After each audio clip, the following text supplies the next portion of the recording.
In this second tutorial, we're going to examine the two main types of approaches to composing and producing music for media.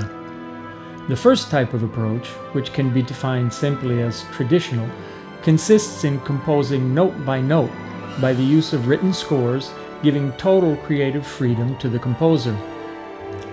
The second approach can be defined as technological, as it is based on extensive use of software and sample libraries that include ready-to-use, pre-recorded musical elements, such as loops, rhythmic and harmonic sequences, melodic phrases, effects, etc. Even though they can limit to a certain degree the composer's musical creativity, they allow for creating soundtracks quickly and at a low cost, particularly useful for productions like documentaries, cartoons, and television series. We will examine 5 compositions originally composed for soundtrack libraries, having no direct relationship to images or video, but based on specific characteristics concerning the most common musical styles and genres.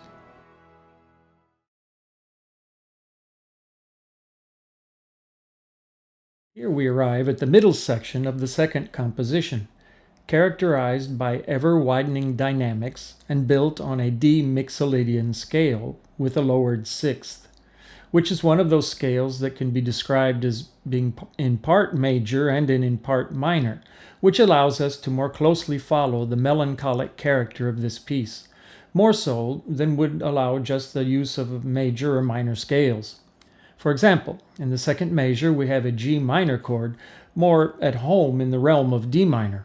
Moreover, this type of scale simplifies the insertion of quite distant chords and tonalities. For example, here in the ninth measure we have an E flat chord, which in the Lydian scale contains A natural instead of A flat.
In the middle section of this last example, we find varied musical elements stacked one upon another, ascending and descending scales, short phrases, or groups of notes with different rhythms or speeds.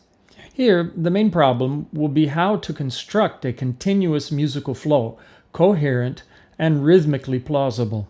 To this end, we must position the Midi notes of these elements, moving them back and forth on the reference grid with the help of the click track until we find the sync spots that could coincide to the beginning of a measure or perhaps internal accents, always trying to obtain natural accents in spite of the diversities of performance, speed, and rhythm.